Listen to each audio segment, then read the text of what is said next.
भी दो ऐसे शख्सियत जनसुराज परिवार में शामिल हुए हैं जिनका सामाजिक राजनीतिक न्यायिक जीवन बहुत ही स्वच्छ और ईमानदारी का रहा है, जिनके फैसले से कई सैकड़ों लोगों को न्याय मिला है। हम स्वागत करते हैं शिव कुमार जी का। शिव कुमार जी के बारे में आपको मालूम है, वो देश के आज़ादी की दूसरी लड़ाई जयप्रकाश नारायण का सन 1974 के आंदोलन में वो बहुत उनकी सक्रिय भूमिका थी। उन्होंने बड़ी लड़ाई लड़ी और उसका सबसे बड़ा प्रमाण है कि वो 28 महीने तक जेल में अपना जीवन व्यतीत किया। सरकार के तानाशाही, परिवारवाद, भ्रष्टाचार के खिलाफ उन्होंने जेल जाना स्वीकार किया और सत्ता को बदलने का काम किया। इनके ही बल पर सत्ता बदल गई और कांग्रेस इतिहास में चला गया। तो वैसे शख्स आज हमारे पार्टी में ज्वाइनिंग लिए हैं, उनका हम लोग इस परिवार में बहुत स्वागत करते हैं। दूसरे शख्स जो सासाराम के हैं, जिला एवं सत्र न्यायाधीश है, 30 से ज़्यादा वर्ष तक उनका न्यायिक सेवा में गुजरा है। उनके पिताजी भी IAS 1962 IAS बैच भारतीय प्रशासनिक सेवा के पदाधिकारी थे। उनका परिवार बहुत ही अच्छा परिवार है और अब अपना शेष बचा हुआ जिंदगी वो समाज के लिए और जनसुराज के लिए देना चाहता है, श्री ओम प्रकाश जी का। तो उनका भी इस परिवार में स्वागत है।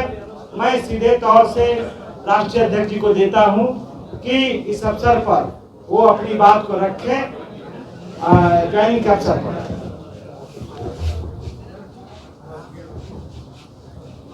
सभी मेरे प्रेस के साथियों का स्वागत है। यहाँ आने के लिए बहुत बहुत धन्यवाद। जैसा आपने खुद ही देखा कि जनसुराज परिवार में आज शिव कुमार जी ने अपने दोनों से होगा नहीं, ये बंद हो जाता, इससे आवाज नहीं आ रही नहीं हो रही।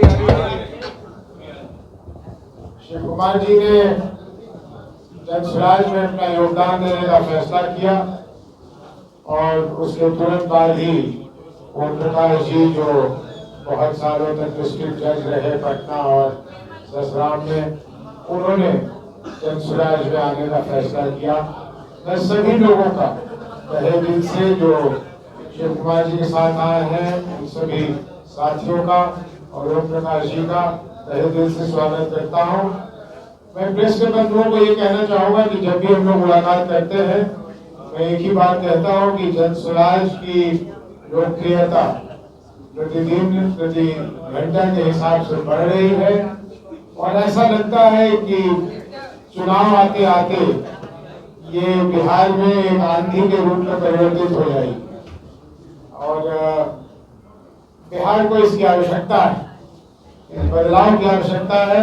शिव कुमार जी ने भी जिस बात पे बल दिया, हमारे प्रदेश के अध्यक्ष जी ने जिस बात पे बल दिया, ये सत्ता परिवर्तन की लड़ाई नहीं लड़ रहे हैं हम लोग व्यवस्था परिवर्तन की लड़ाई लड़ रहे हैं। हम लोग सिर्फ कोई सरकार बदलने में कोई इच्छुक नहीं है।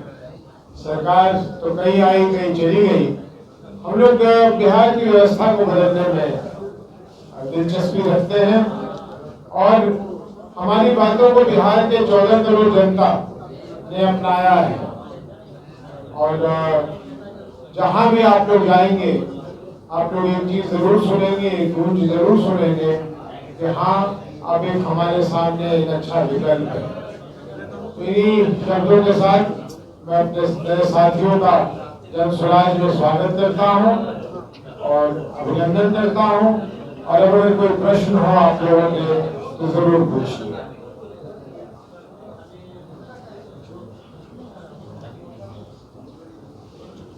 शिव कुमार जी 2010 में आप चुनाव लड़े, 4000 वोट। 2015 में आपको 30,000 वोट, 30 में 37,000 वोट मिले। चलिए 37,000 वोट मिले। 2020 में आप चुनाव नहीं लड़े। क्या जनसुराज में किसी इरादे से आए हैं कि 2025 में जनसुराज के? पहली बात ये सुन लीजिए, 15 में आपने ही जवाब दे दिया मेरे सवाल में। आपने स्वयं कहा 15 में लड़े और शिव कुमार जी 20 में नहीं लड़े और 20 में इसलिए नहीं लड़े कि कि जिस पार्टी का हमने गठन किया था RLSP का, वह 2 भागों में बट गई। एक अरुण कुमार लेके धर्रा गए और दूसरे धर्रा कुशवाहा जी लेके गए। मेरे जैसे आदमी ने तय किया कि पार्टी का जब इंतकाम हो गया तो मेरे जैसे लोग जा सकते थे कांग्रेस में, जा सकते थे भाजपा में और दूसरी अन्य पार्टियों में भी जा सकते थे, वो जाना मैंने कबूल नहीं किया। और आज जनस्वराज में इसलिए शामिल हुआ कि एक भरोसा और विश्वास जनस्वराज ने जगाया है कि जो अधूरा जेपी आंदोलन का काम बच गया था उसको एक पूरा करें। 3 साल बाद भरोसा का कारण क्या?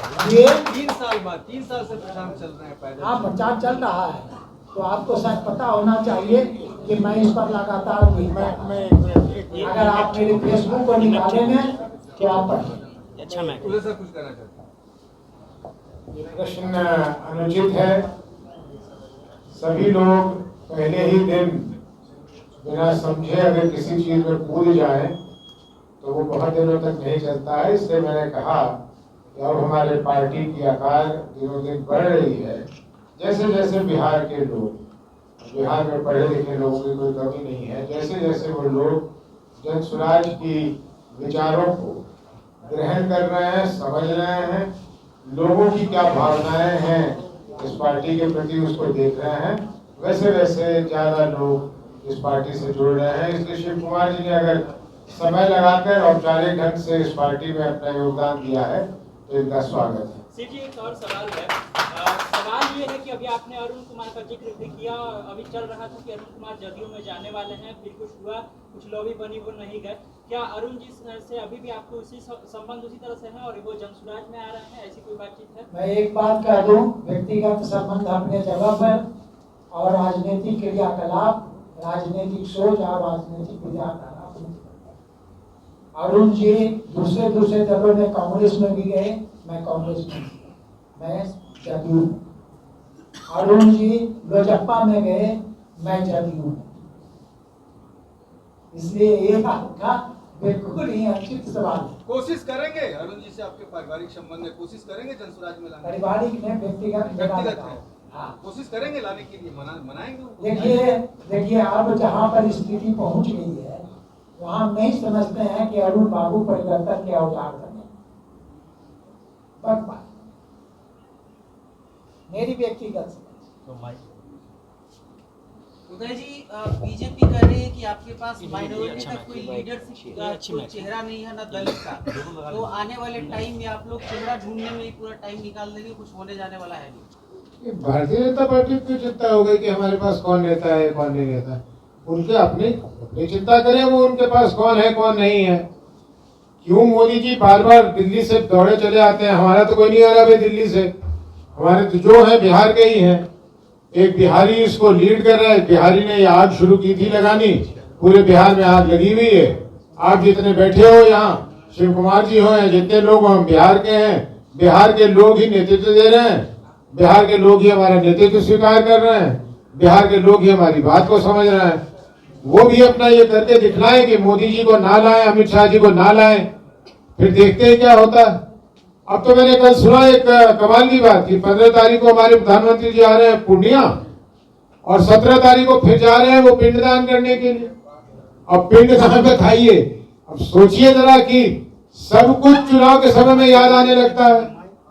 उनके मुख्यमंत्री को हर चीज याद आने लगती है, पेंशन बढ़ाने से लेकर वेतन बढ़ाने तक, वो बिजली तक। और प्रधानमंत्री जी को इतने सालों बाद याद आ जाता है कि अपने स्वर्गीय माँ, आदरणीय माँ का वो पिंडदान करने जा रहे हैं। बहुत अच्छी बात है, करना चाहिए। उदय जी, कल बीजेपी के एक बहुत बड़े माइनॉरिटी नेता ने कहा कि प्रशांत तो हमारे यहाँ भाषण लिखने का काम करते थे, और आज बीजेपी की एक पूर्व उप मुख्यमंत्री ने कहा कि प्रशांत नहीं है, वो किशोर ही रह जाएंगे, मतलब पप्पू जैसा कुछ उन्होंने शब्द यूज किया।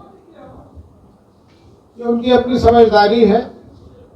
और जहाँ तक रह गई भाषण लिखने की बात, तो अगर वो खुद स्वीकार कर रहे हैं कि प्रशांत जी भाषण लिखा करते थे, तो उस भाषण लिखने का परिणाम क्या हुआ वो देखिए। हालांकि हम लोग अब बहुत खुश नहीं है, उनको कई बार उलहना दे चुके हैं कि आपने क्या कर दिया, लेकिन उन्होंने कहा भाई उस समय तो ठीक ही लग रहा था तो कर दिया। तो जिसके लिए भाषण लिखा वो हमारे देश के प्रधानमंत्री हैं, तो उन बीजेपी के नेता को कहिए कि वो भी किसी अच्छे भाषण लिखने वाले को बुला लें, अगर कोई मिलता है